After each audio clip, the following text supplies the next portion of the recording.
शिक्षा व्यवस्था को अपनी नेशनल वैल्यूज के साथ जोड़ते हुए अपने नेशनल गोल्स के अनुसार रिफॉर्म्स करते हुए आगे बढ़ता है। मकसद ये होता है कि देश का एजुकेशन सिस्टम अपनी वर्तमान और आने वाली पीढ़ियों को फ्यूचर रेडी रखे, फ्यूचर रेडी करें।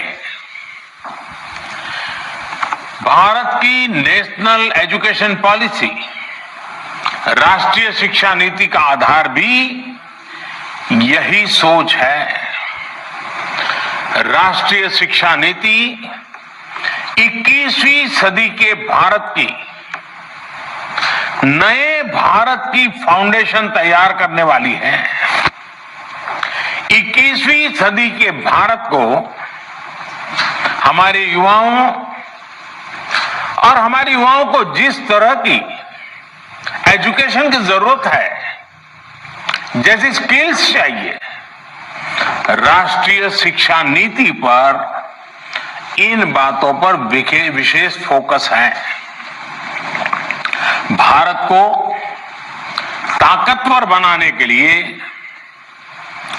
विकास की नई ऊंचाई पर पहुंचाने के लिए भारत के नागरिकों को और सशक्त करने के लिए, उन्हें ज्यादा से ज्यादा अवसरों के उपयुक्त बनाने के लिए इस एजुकेशन पॉलिसी में खास जोर दिया गया है। जब भारत का स्टूडेंट, चाहे वो नर्सरी में हो या फिर कॉलेज में साइंटिफिक तरीके से पढ़ेगा,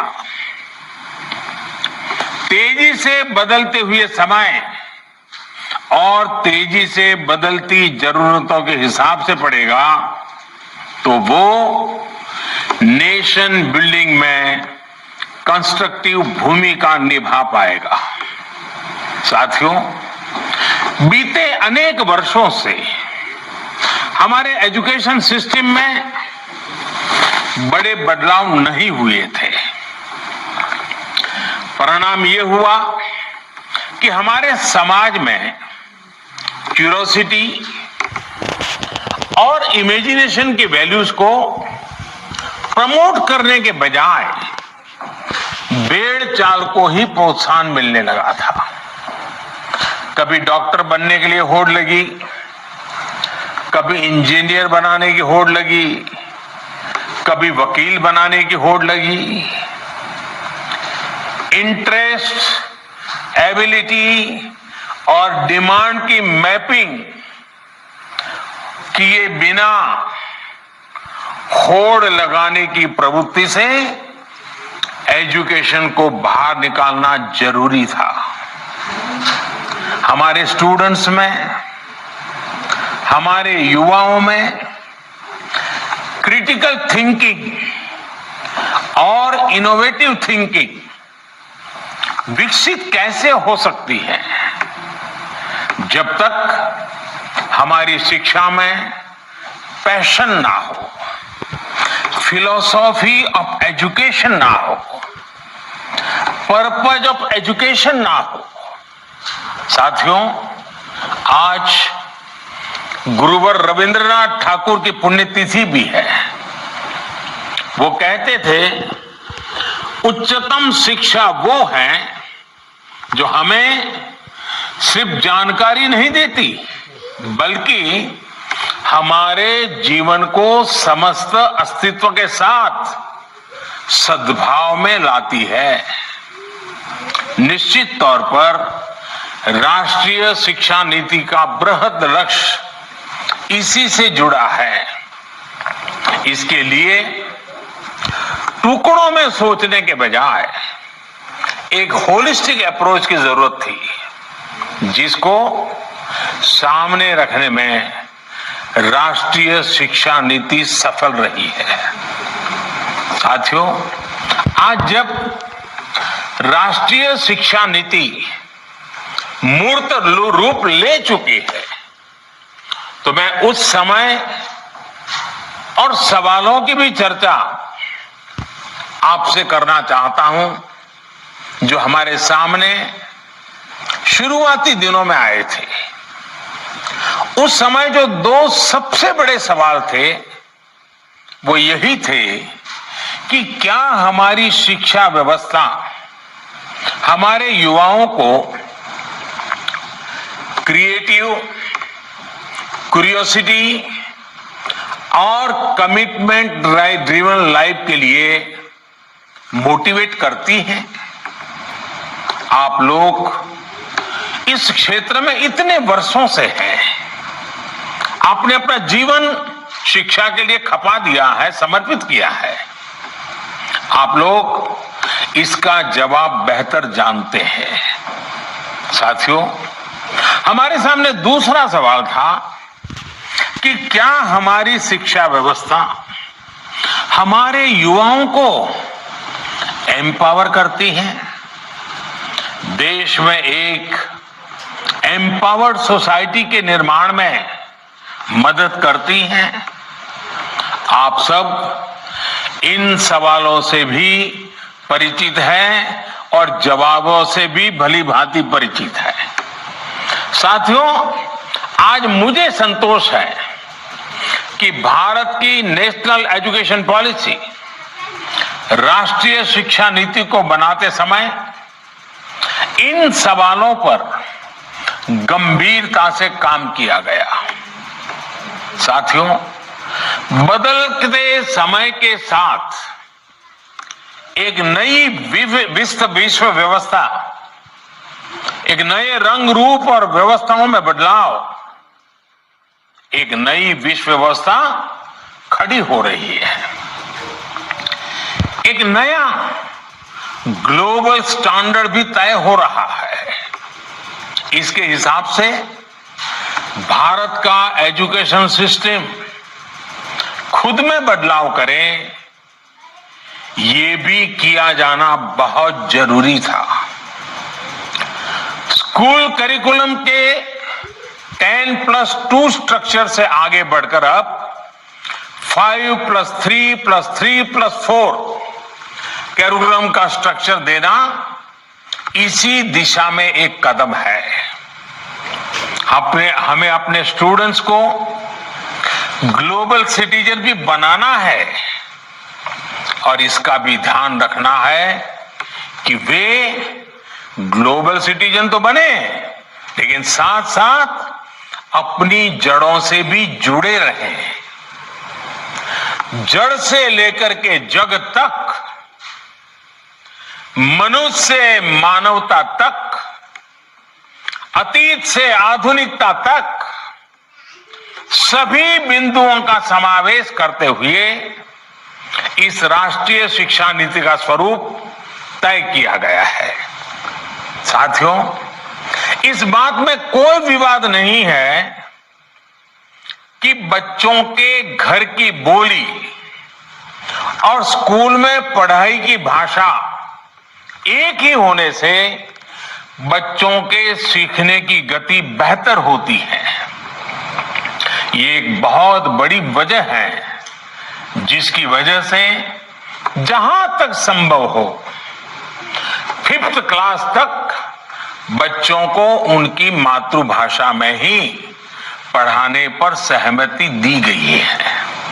इससे बच्चों को और बच्चों की नींव तो मजबूत हो।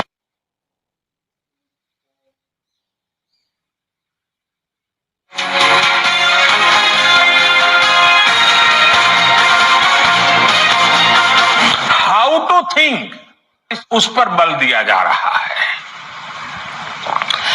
ये मैं इसलिए कह रहा हूं कि आज जिस दौर में हम, और ये दौर ऐसा है जहां इंफॉर्मेशन और कंटेंट की कोई कमी नहीं है, एक प्रकार से बाढ़ आई हुई है। हर प्रकार की जानकारी आपके मोबाइल फोन पर अवेलेबल है। जरूरी ये है कि कौन सी जानकारी हासिल करनी है, क्या पढ़ना है। इस बात को ध्यान में रखकर ही राष्ट्रीय शिक्षा नीति में प्रयास किया गया है कि जो पढ़ाई के लिए लंबा चौड़ा सिलेबस होता है, ढेर सारी किताबें होती हैं, उसकी अनिवार्यता को कम किया जाए। अब कोशिश ये है कि बच्चों को सीखने के लिए inquiry based, discovery based, discussion based और एनालिसिस बेस्ड तरीकों पर जोर दिया जाए।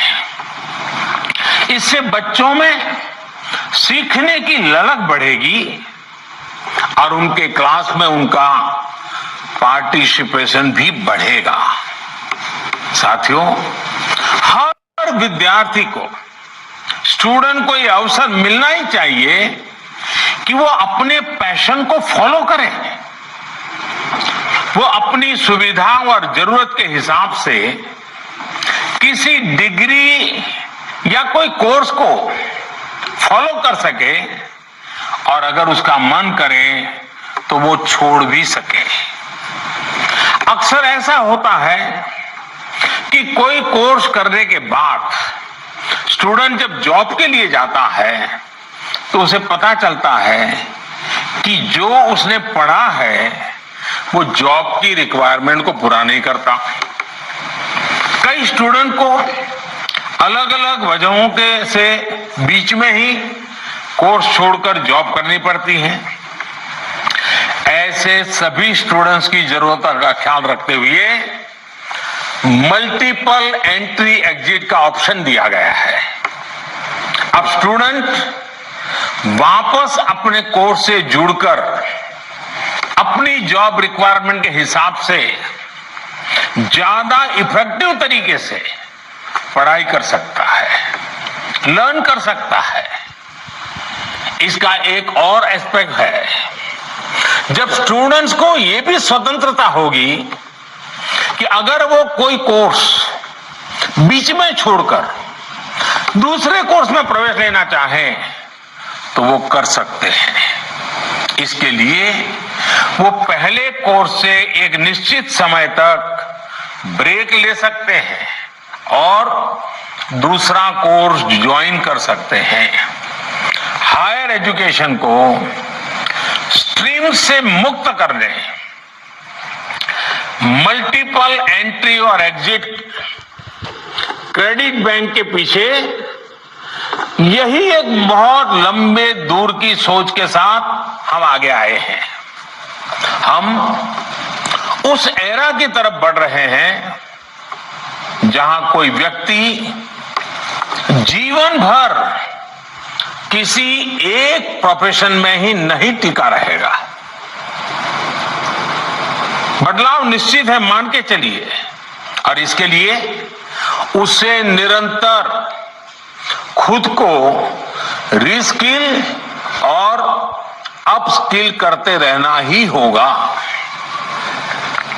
नेशनल एजुकेशन पॉलिसी, राष्ट्रीय शिक्षा नीति में इसका भी बारीकी से ध्यान रखा गया है।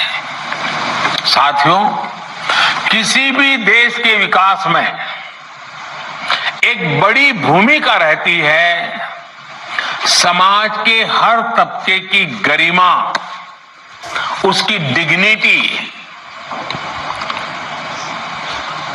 समाज का कोई व्यक्ति कोई भी काम करता हो, कोई निम्न नहीं होता है। हमें ये सोचना चाहिए कि भारत जैसे सांस्कृतिक